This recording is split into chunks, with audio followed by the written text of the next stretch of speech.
We are a peaceful people. Struggle is we struggle, and we don't look for trouble. Just ask around. But when outside faces from foreign places talk about taking over, we ain't backing down. We ain't giving up no mountains, we ain't giving up no tree, we ain't giving up no river that belongs to we. Not one blue sake, not one rice grain, not one caress, not a blade of grass. This land is all I know. We gonna make it somehow. We will bend like a bow and never break. Our fathers came here, and they lived and died here, and we ain't moving nowhere.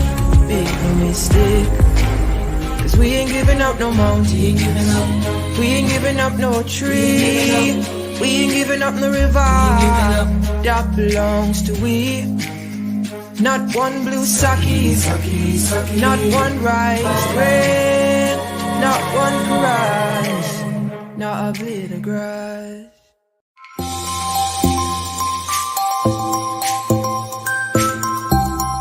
President Dr. Mohammed Irfan Ali has urged Guyanese to rely on official releases from the government and state entities regarding any information concerning the Guyana-Venezuela border controversy. Speaking at a press conference at the Arthur Chung Conference Center on Saturday, President Ali highlighted the harmful effects of sensational posting. That of state's assurance comes in light of the litany of misinformation and misrepresentation swirling in the public domain as it relates to the border controversy case. We have had many instances of doctored videos, video from 15 years ago, videos from some other part of Venezuela being circulated, claiming to be occurring on the borders. The president noted a specific instance of fear-mongering where Guyanese have been made aware of the Civil Defense Commission, CDC, engaging with several communities, and this has been publicly misconstrued as impending disaster preparedness measures. We had the CDC conducting an exercise to bring disaster awareness to the population. But disaster in this context, because of this situation, was read to be an incoming disaster. But this was identifying areas for shelter in the event of a natural disaster, as we normally do. We have asked the CDC to go across all of Guyana to ensure that we build out an infrastructure to support our disaster management.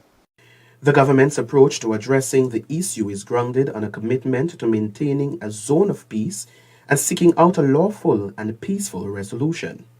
Hence, heavy focus is placed on diplomacy and increasing public awareness. The commitment given to Guyana is unwavering. The commitment by our development partner is unwavering. We've also seen statements from Venezuela that they have no interest in a war. We have no interest in engaging in any conflict. Our primary focus is to ensure that this region remains a region of peace. Meanwhile, the Guyanese leader appealed to the residents in border communities to also rely on official channels of communication, responding to concerns raised about these persons being urged to move away from these areas. He assured that this is another instance of sensationalism and fear-mongering and urged these residents to put their trust in the government. We are ensuring that we take all necessary steps.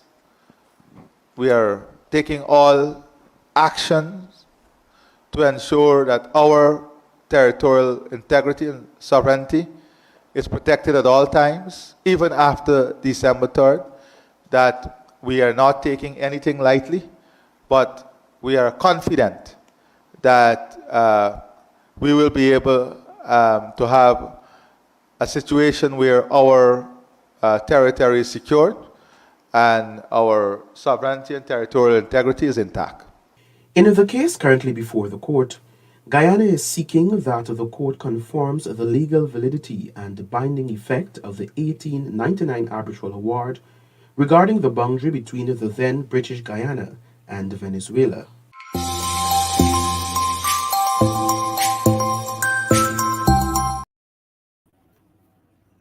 A pleasant good night to those who are tuning in on the wrap. I must say thank you once again for being a part of this program. Guys, I know I've been missing for a while, but I must apologize for that. When duty call, I have to be out. So, nevertheless, I'm back here and the program is up and running.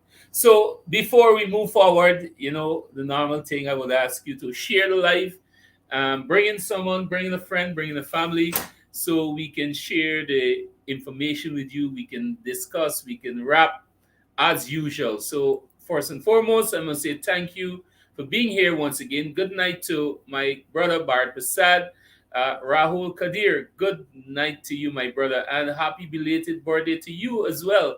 I know yesterday you celebrated your 50th birthday, so happy birthday to you, Rahul.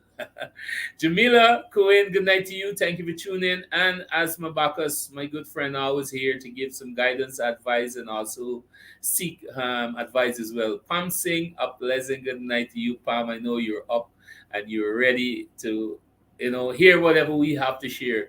Good night to you, Pam. Max Reno, Ali, good night to you, Max. Um, Good night to you, Alia Mohammed, and thank you all for being here tonight. Well, guys, we supposed to be having some guests here tonight. Unfortunately, one of the guests will not be here because of duties, responsibilities as well, and that is Mr. Lennox Gasper. However, I will have him back on the program sometime before the week is out. So Lennox is going to be here. Probably tomorrow or the other day. But also, I have to let you know we have one of our guests here tonight, also Mr. Sean Smith, who's going to be joining us in a few minutes from now to share with you. Excuse me, what transpired yesterday there in New Amsterdam.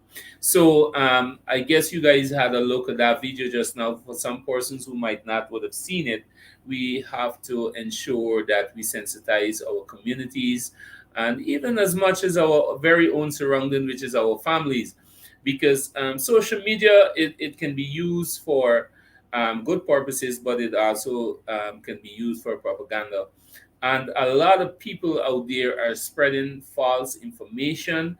And the president would have made it very clear. Please, they ask you to rely on um, government information channels, programs like these. We will come here time and time with the accurate information. We don't come here to mislead anybody. We don't come here with misinformation.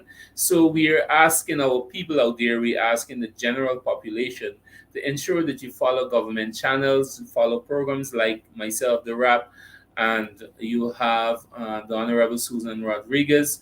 You have the Attorney General's Anil Nandalal's program as well. You can have accurate information there. So follow these programs and follow government agencies' page, and you will have all the precise information that you need. Because, like as you know, there are some mischievous people out there who wants to, put people in that mode of fear, right? And like the president would have said, you know, do not fall prey of that. We will try our best to ensure that you have all the accurate information as well. So, nevertheless, guys, again, and I continue to say thank you for your continued support over the program. And now we're going to move forward. So, here tonight, guys, I have a guest with me, Mr. Sean Smith. Mr. Sean Smith is all the way from New Amsterdam, and I will bring him on screen now, and you will hear from him as well. Okay, so Asma Bakas, don't fear. The government is here. So, Good night to you, Mr. Sean Smith, and I must say it's a pleasure to have you on the program here tonight, sir.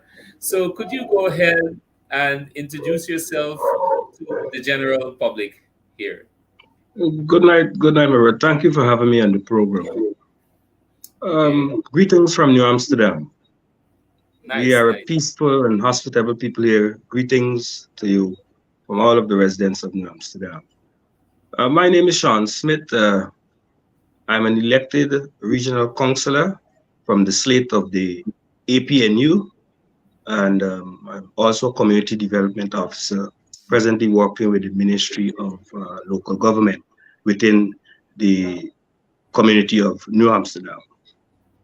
So I am about, around and about, ensuring that the community moves forward because the government is presently on a developmental drive.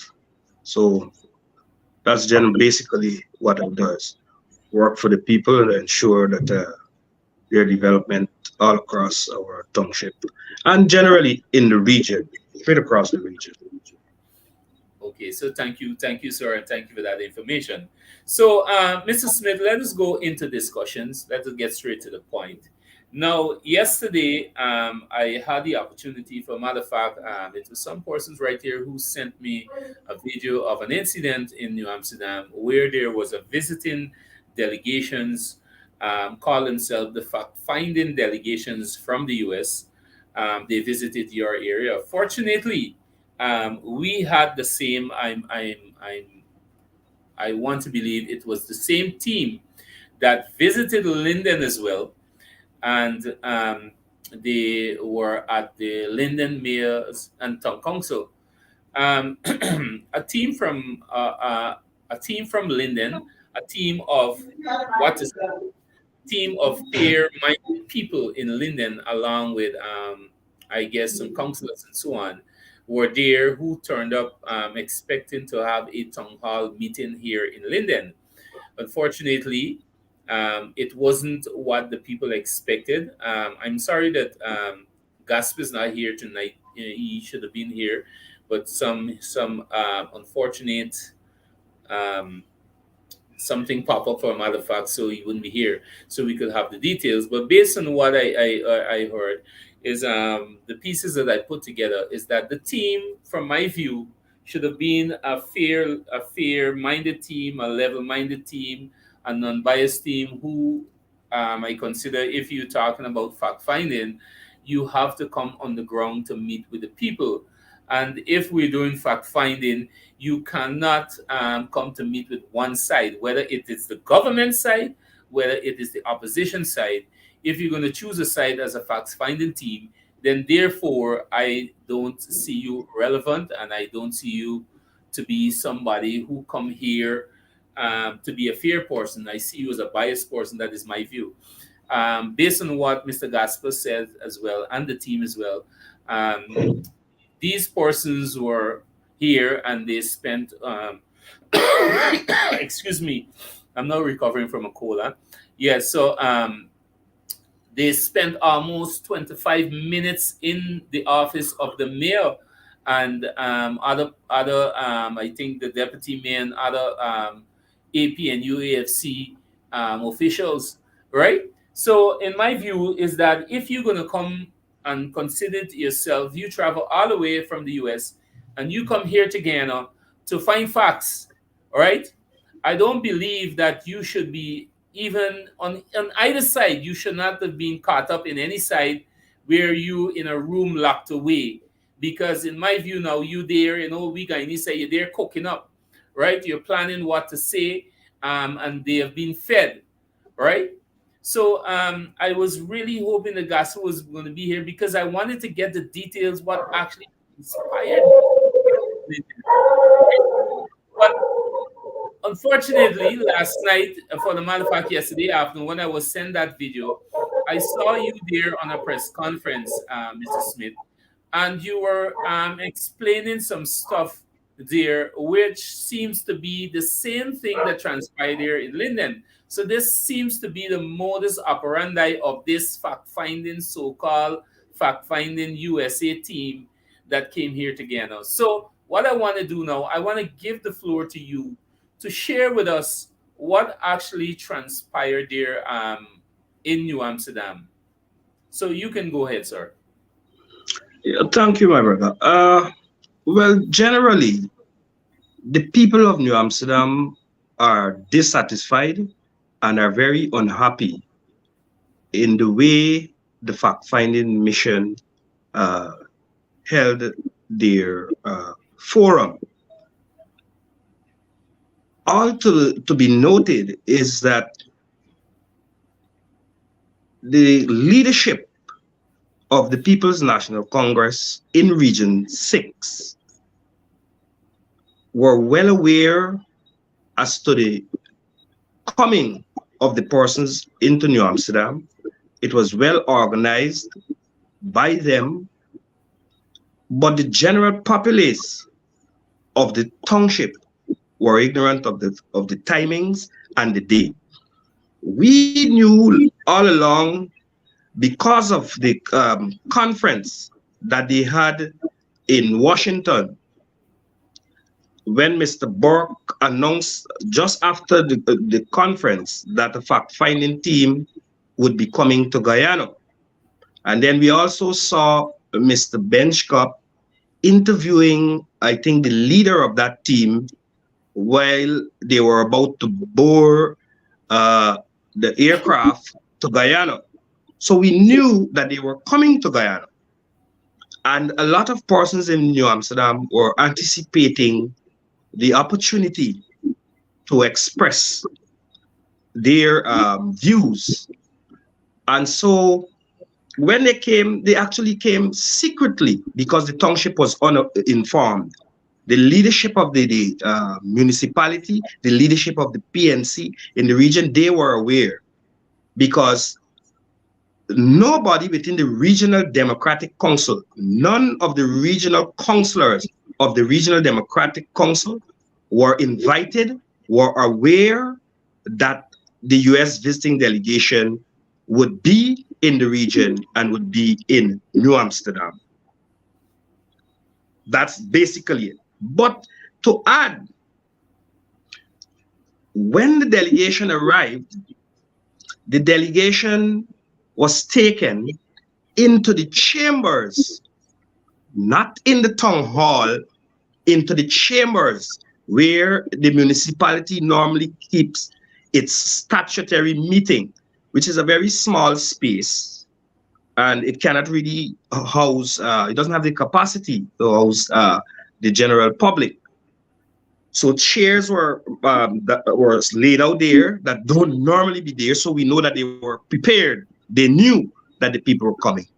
In fact, I personally were there earlier, and I asked one of the sitting councillors, municipal councillors, and she behaved as though she was unaware. She don't know anything. While she already full well knew that upstairs in the chambers was prepared, and there is where the delegation was going. But there were also chairs set up in the town hall, which misled me and all of the rest of the persons from the township that visited. So when the delegation came and we went up into the chambers, while we were in the chambers, scores of other persons were coming. But when they came and they get into the town hall, what they met with was a bursary award ceremony. And so they keep turning back because they thought the delegation wasn't there. When they found out, it was too late. The meeting was already over, and they didn't have that opportunity to express and give their views. So what transpired there now in the chambers? The mayor of the town, he was the moderator. He directs the time. He says who must speak when, who he gives more time to, who he tells to shut up, and who he didn't see the hand, and who must sit down and wait. The same normal bullyism style. But anyway, we were given an opportunity. I think three of us from who had different views from the cronies and the PNC members that fill up all the chairs So two of us was given an opportunity to speak. I think the third person was denied an opportunity. And while we were on the floor, they were heckling and they were going on. So you really had to listen very carefully. The delegation, members of the delegation were saying they're not hearing because they keeping a certain noise. That's their normal disposition. But we said what we had to say, and then we held that press conference to explain clearly to all Guyana and to the people of New Amsterdam that we are dissatisfied with the manner in which the delegation operated. Now, if this delegation is indeed a neutral, independent, and unbiased delegation, how is it that they have in their company or in their escort Mr. Leon Saul, Mr. Roysdale Ford, and I think another young lady that is associated with the APNU? These persons are senior officials of a partnership for national unity, and they are not residents of New Amsterdam. So why did they come up here with them? What was they doing here? Were they a part of the fact-finding team also? So immediately their neutrality has been tarnished. It has been tarnished completely. Because once you have those two individuals with you moving you around, and then the kind of wrap up and rapport with the opposition councillors, they took out a set of photographs and they posed up and they went on and demanding more of us to produce evidence. What evidence do you want us to produce? When I spoke of over 20-something young people were given contracts, they're asking to produce documentation. We don't have to produce documentation. We established the point that there is a tender board, and the tender board don't look at ethnicity to issue contracts. It issue contract on the merits of what is the requirements. And so all of the allegations of racial discrimination in the region or in the township, I see it as a total hullabaloo and blatant nonsense. It's complete nonsense. But I am very much surprised that a team of legislators, members of the Black Caucus, come to Guyana and go about their business in the way they did. Now, why weren't they or didn't they engage the regional chairman or the regional Democratic Council? Why didn't they visit the municipality of Rosal? Why didn't they visit the municipality of Corriverton? Why didn't they reach with the Borbies Chamber of Commerce? Why didn't they reach with the private sector? Why didn't they reach with Indian rights groups and activists? If you want a balanced information, you have to speak to everybody. But what we see, the visitation is showing glaring that they cannot come up with any facts. They are coming up with trumped up and concocted things which may support the APNU. Because I had a phone call today, and I don't know how truthful it is. I understand that there was a general council by the APNU, and there is some sort of talking about Mr. Roysdale Ford running for leadership in the Congress. So maybe they have served a different purpose.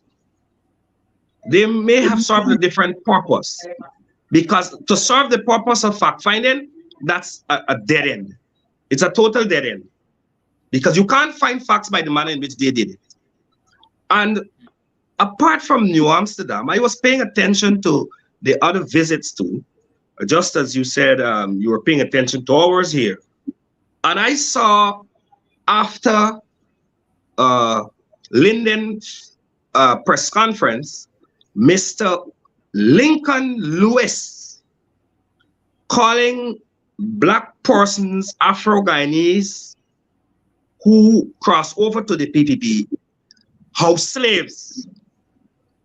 This is a clear demonstration of what and who harbors racial DNA.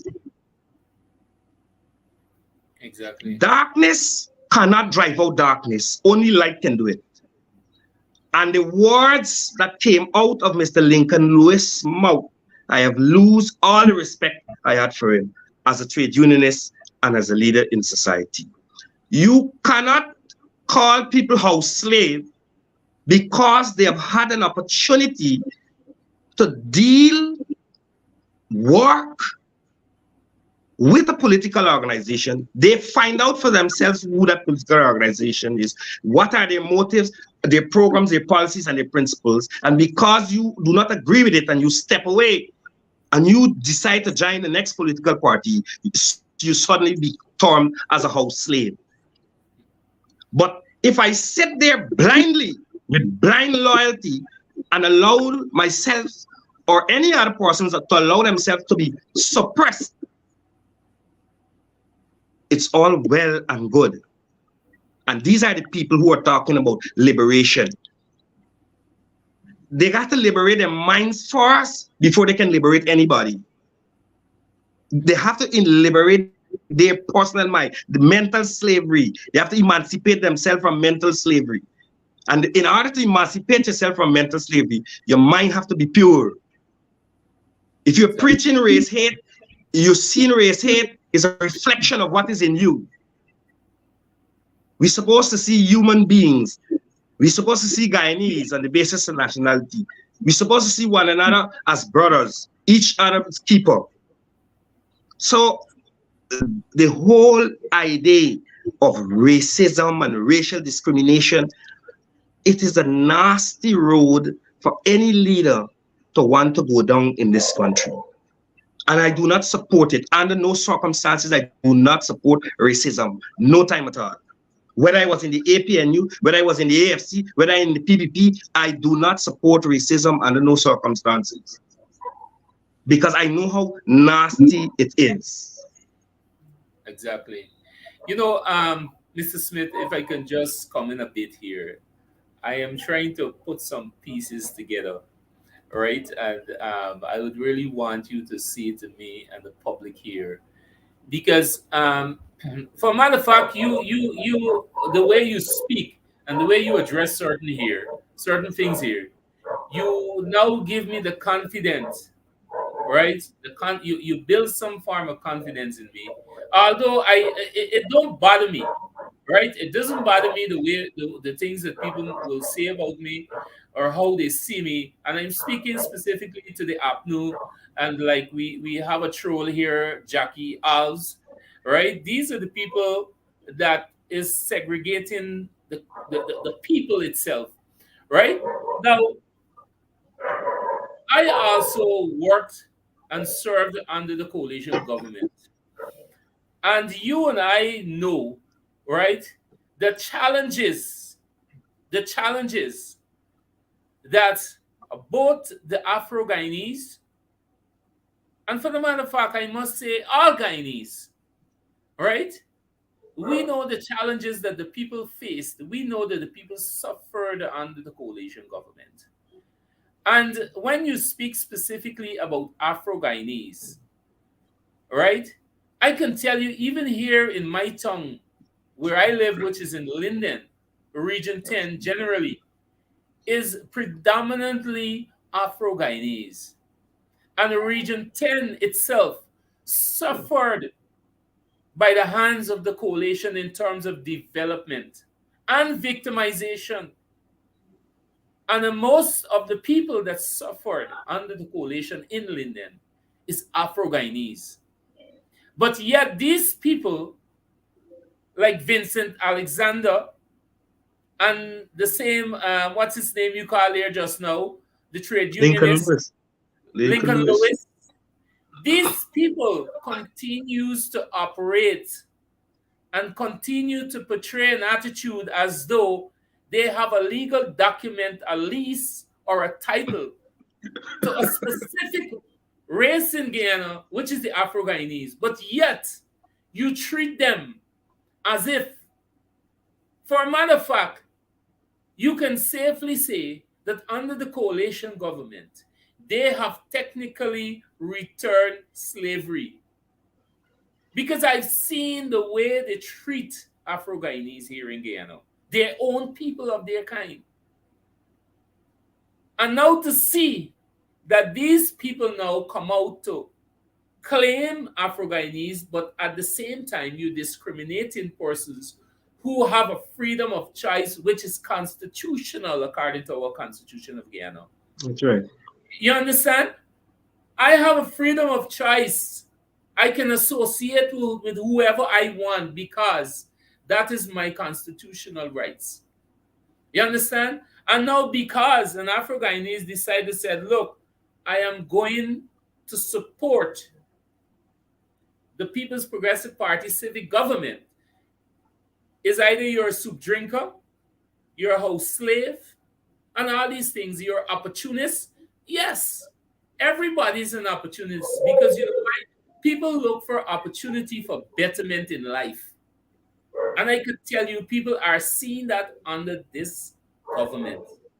And that is why more and more people are crossing the floor. And that is why people like yourself need to continue to speak out to expose these people and their dictatorship attitude. And people like you need to give others the courage who wants to come over. Because the other thing that I wanted to ask you now is that I heard you mention from the inception of this program that you are an elected member of, or you're an elected councillor, for a matter of fact, for the APNU.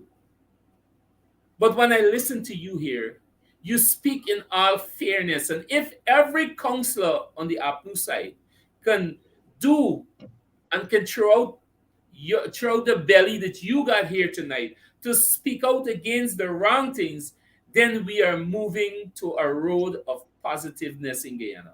Because I really admire it. But I want to ask you here now, Mr. Smith, to say to us, what is it? What is it that you are seeing? What is it that you think can benefit the people that based on what I'm seeing here, you're giving your support to this government and development? Yes, my brother.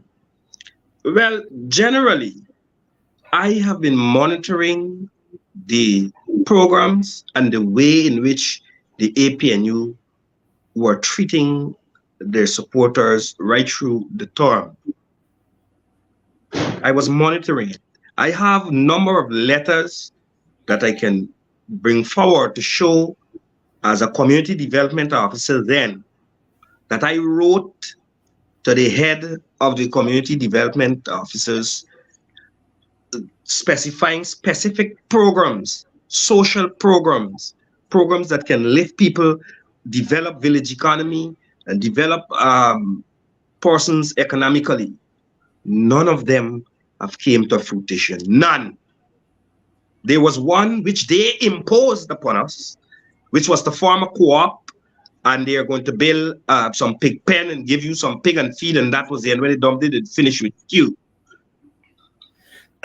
My point is, at the end of the assessment, I realized that when it comes to economic liberation of the masses, they were way off in comparison to the policies and the mannerism in which the PPP goes about business as a government.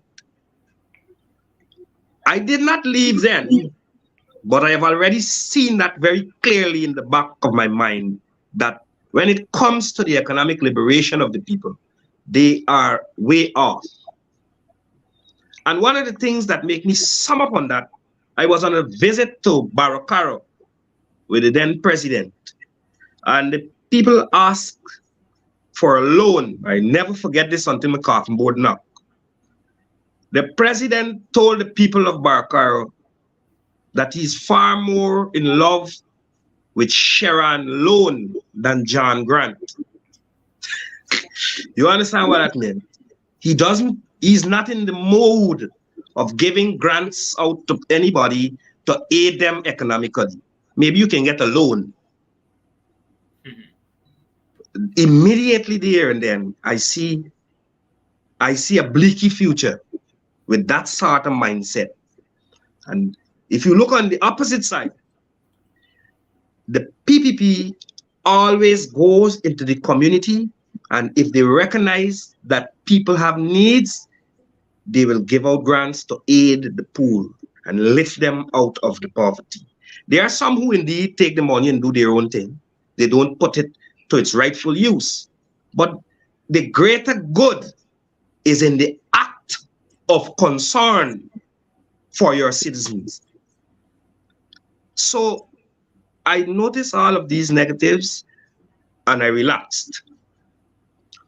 Coming down closer to local government elections, there were a lot of going and coming within the regional leadership. But then when the leader of the party came, he kept a town hall meeting, and I asked him 3 questions. Mr. Jevon Stephen, God bless the dead, was alive then. He was sitting just next to me. And when he answered the questions that I asked, I told Jevon, this is the end of me with the APNA. That was the end. But I continue to sit on that seat, and I'm sitting there today, and I will sit there until the end of my term, because it is my principle that I'm elected by the people to represent the people. The process of getting on the council is through a party slate. That's the constitutional method. But there is no recall law, but it's not a matter of exploiting the absence of a recall law, but it is that I have a duty, and it is my calling to look after people's interests, for those who know me. So I continue to sit there, and I was making representation for the people, and I am still making representation for the people. As the local government election draw nigh, I decided that I'm going to show my support behind the PPP, because the slate of persons that I noticed the APNU was putting up, and the things they are claiming that they will deliver, I know they cannot deliver them, because you are in power and you cannot deliver nothing to your people. You're out of power. When will you deliver it? Exactly. They had 5 years while the party was controlling central government. The party was controlling the municipality. From since I know myself, they're controlling the municipality. And they have not delivered. All of the roads that you see doing right now in New Amsterdam is PPP government, central government, that is executing these projects. Because they continue to have this mentality of dependency on subvention. Subvention is not the route to fixing your problems. You have to come up with proper fiscal policies that can generate funds to execute your programs. And you can only do that if you build a relationship with the private sector. Private-public partnership is the way forward, but they don't want relationship with anyone. They don't want a relationship with anyone. But we're not here to discuss the main town council.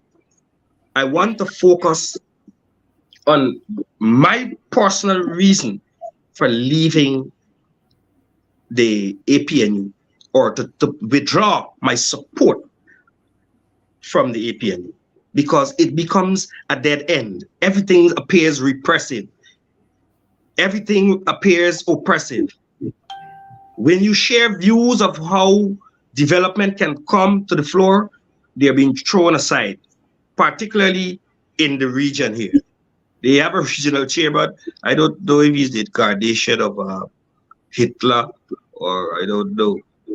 But you can't share views. You cannot. You cannot.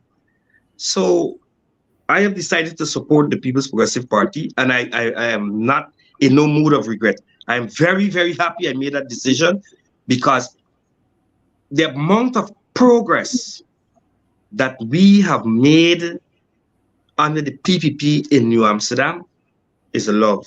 I am inviting you to come to New Amsterdam, my brother, and go around. The persons who can show you clips of what New Amsterdam used to look like before to what it is now. All of the streets are paved. We are now focusing on concrete drains. That's the next phase. There are parts which the town council have to do. I don't know when they will ever be able to fulfill their responsibility, but our councillors, the PP councillors up there, will continue to lobby and to press them into action. We have been pressuring them, so we see they start agitating. We see they start doing some work. Thank God that the PPP councillors got up there because they normally never used to function. You never used to see them. You never used to hear of them. So agitation is a part of evolving, and so we are seeing things getting a little better in the township, and not because of their policies, because we are bringing pressure to bear upon them, and so they're acting. But generally, the PPP has been doing a great job in New Amsterdam, and we continue to support the PPP. We know by the next local government elections, we'll be taking the town because we need more. We need modernization. And you can't have access to certain things because they prevent you. There's sometimes you want to build a bridge, you want to build a road, you have to pass through a whole long process, and they frustrate the process. So they prevent development. They prevent development. They give leverage conveniently. And so we can't continue down that road. We need to move forward. Exactly. Well, I'm getting excited when you talk about so much that is being done in New Amsterdam or Region 6 in general. I want to boast a bit too because there's a lot going on in Linden here. I could tell you, people are getting house lots more than what was even promised along the campaign trail in terms of infrastructure. It's massive here in Linden. Only about a month ago, 49 Linden got 49 more roads that is going to be upgraded. And then in a couple of days back, we also had another added 29 more, right? So we are seeing a massive development here in Linden. We can feel it economically. Linden is growing, right? And and that's what I said. I really admire your emphasis that you put into this, your efforts. I know a lot of people will discriminate, and well, we're talking about on the APNU side where they're going to come to say it to you. They would say all kind of thing about you. But the thing is, I don't care. I am fearless. I don't care. I don't care, and they know that. The thing is, people have to understand it is a reason why it's called the Regional Democratic Council. The word democratic, it speaks of democracy, right? And if I'm sitting there, right, and you have 25 and I have 26, but you have a better structured plan for my community, why wouldn't I give my one vote to a majority that is going to show a massive growth and development in my community, right? We must be able to vote in fairness, stop being party stalwarts and aligned to party politics, and let us vote on development, right? Politics continue coming 2025 when we're going to go into elections again. I don't want to cut you. I don't want to cut you, my brother. I don't want to cut you, but I want to register this point. This is one of the points that should have been brought out to the fact-finding mission. That if you're in an opposition in this country, you take up an oppositionistic position. You're just opposing everything you're opposing. Even if it's good, you're just opposing. The only time I have seen the APNU unified with the government is on the Venezuela border situation. I haven't seen them united with the government for any other project. There are so many good initiatives. Now, this One Guyana initiative is one of the greatest initiatives, and they are trying to destroy it. The One Guyana initiative rolled out by the president has nothing to do with the removal of our national motto. But what it is to put a message in our brains, in the way we think, that we are one and we must work together as one. Exactly. And that is the reason why, if you notice, it's happening in Linden, it's happening in Georgetown, it's happening all across the country, that the government initiative is to enable small and medium scale contractors to be a part and parcel of the developmental drive. They're giving them scope. They're doing capacity building, which is something that was totally extinct and absent from under the APNU government. Because I would like the APNU or the regional leader up here to show me 3 contractors, 3 persons that they have empowered during their 5 years in office that are contractor because of their intervention, or because of opportunities that they have given through their policies, that the person had the opportunity and they are contractors. I am telling you the truth. In this whole region, is only one. There's only one, and I can link him to you. Let you have an interview with him. One single person. One single person. They were lacking big time in understanding the importance of empowering the small man, giving aid to the medium scale. And that is the area on which the PPP is moving. And that is why you're seeing hundreds and thousands of people straight across Guyana switching their votes to the PPP. And by now, and the next election, they'll be coming by tens of thousands across to the PPP.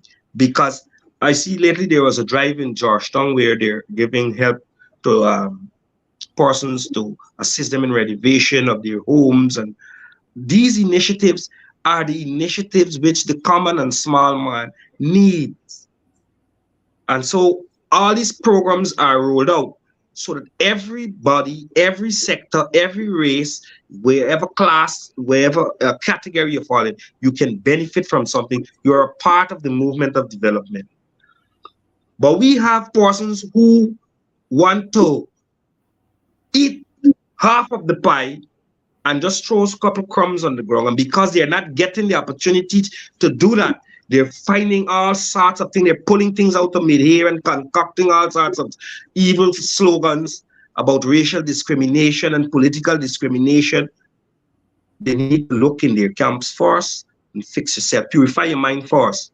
As Christ said, take the slat out your eye and see better to tell the other man we do it. So the first thing they should be doing at this moment is trying to unify, cooperate with government when they see that they have positive programs, and work with them in their communities. Their stronghold, as they consider them. Go to your strongholds and work with your people, let the people cooperate so that they can live from where they are to some way, to a different stage. You know, I want to reflect back to when Dr. Jagan was in power. He was having a walk on Regent Street. I think that was the last walk. It's written in a book written by Moses Nagamutu, where he was showing Moses Nagamutu not to pressure the vendors on the streets. He was explaining how the Rockefellers and the big guns achieve their wealth, to give them ease, to allow them so that they can accumulate some wealth, and then at some stage you'll be able to rent a place and expand the business, and then at some time as they expand, they will be able to buy a property, and that's how you develop. And if you look at the mentality of Dr. Jagan then to the way the PP is behaving now, you can see that there's always a government of conscience, a government that considers the poor, how you can alleviate poverty, how you can help the people move from one stage to the other stage economically. We are not saying that they are not patriotic and they are not void of nation building, but that was one of his key focus on liberating people from poverty. But the APNU failed their people big time in assisting them in liberating themselves. And not only their people, all Guyanese, all Guyanese, Mhm. all Guyanese, they failed with that particular area. I can attest to that. I can definitely attest to that. So before we close, um, I want you to just go back a bit on the visit by this so-called fact-finding team. In your view, what would you how do you consider this fact-finding team? Is it a fair team or is it a PNC team? Because based on what on my little bits and pieces together, I can see this is just a team that come here with their own agenda, and they were sent here. If What if is your if that you're view? asking for my personal view, if you're asking for my personal view, I believe that it evolved from the conference that was kept in Washington. And that conference was a PNC initiated conference. And then there is a relationship with Mr. Rickford Bork and a lot of legislators and big guns. Uh, I see he's be posting up a lot of pictures showing um, all of his links and his contacts. So he knows the whole, all the legislators. So somewhere along the line, I believe strongly that he has something to do with lobbying for the team to come here. But until now, it is not confirmed whether the team came as independent individuals or whether they came under the U.S. government. If the U.S. Government sent them here, we don't get that. So if they come as an independent team, or they came as a black caucus, or they come as looking after the interests and the rights of black people, well, I don't know, because it's not very clear on what context or pretext they came. But what I know, their ambition was fact finding. But you can't find any fact by the manner in which you went about your business. You can't Exactly. find any fact when you're only speaking to a group of people that have been organized by the APNU. Have they met any group organized by the PPP until now? Have they met any group organized by the different religious bodies? Have they met any group organized by the Indian rights community? No. So how you come up with fact finding? How you come up with fact finding therefore means you come for one thing, to pay a visit and then to sum up and say all these things that we were hearing, yes, it's true. Yes, it's true. Maybe Exactly. there's some sort of political motive behind of it. But we, the Guyanese people who know the truth, we need to stand resolute and continue to support the government on the train of development, and to give full support and to encourage others to come across and join the train. Because there are a lot of persons from APNU supporters. I'm meeting with them every day all over. There are plenty of them. Some of them don't want to come to front, but they're saying to me they really appreciate what the government is doing. They would like the government to do this. They would like the government to do that.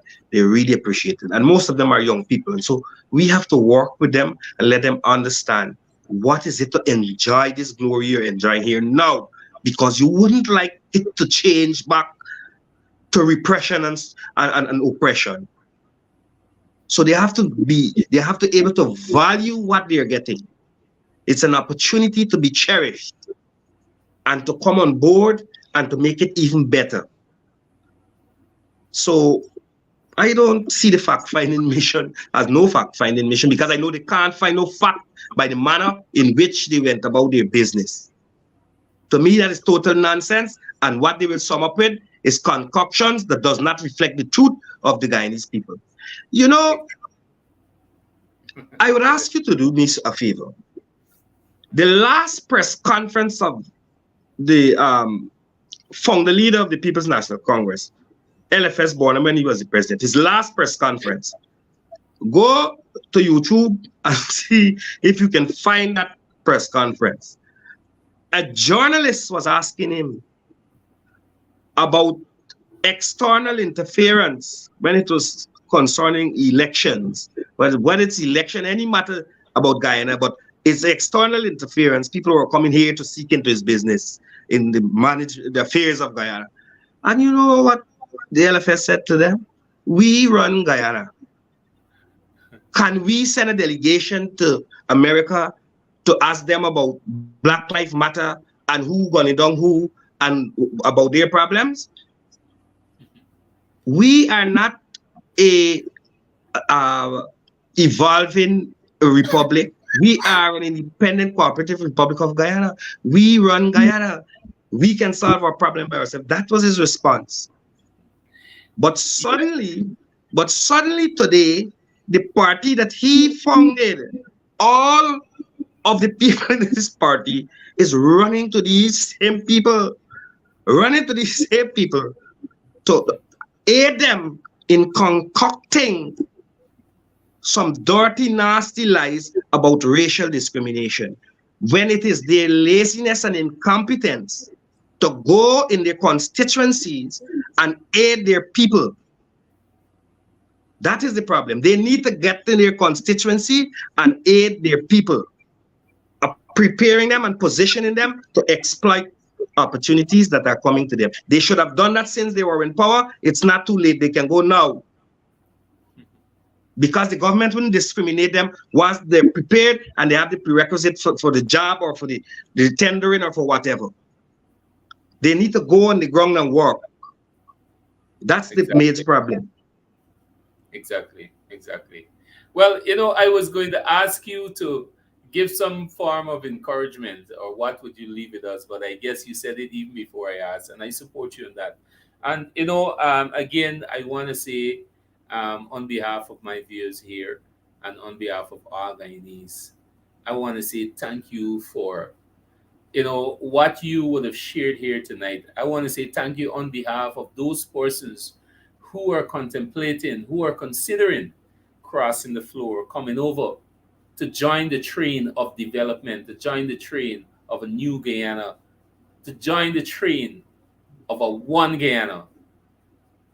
I want to say on behalf of them, I want to say thank you. And those persons, just listen back. And I would ask the viewers to share, continue to share this program, continue to share this particular live, because we want persons out there to get the message. We want this to resonate. We want person to understand that you have a choice.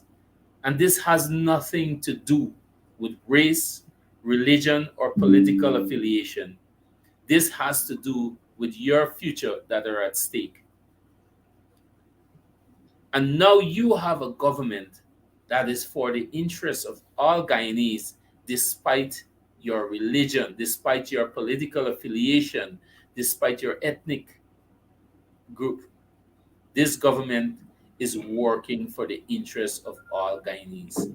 So, Mr. Smith, I must say I appreciate you being here tonight, and I must say that the information that you shared tonight, I know a lot of people appreciate this. I know a lot of people enjoyed this here tonight, and I will definitely keep in touch with you.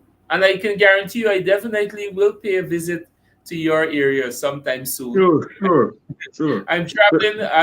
I'm traveling around Guyana right now, and I will definitely put New Amsterdam on my agenda, and I will definitely be visiting you, so you can give me a tour around as well, so I can share this with the people as well.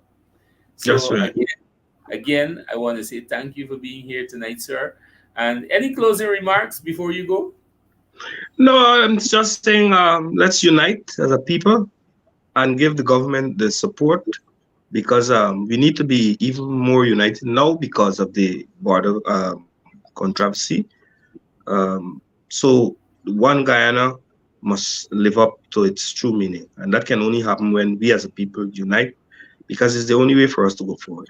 Down with all the racial discrimination allegations, down with the political discrimination allegation, and forward with unity and development. Thank you.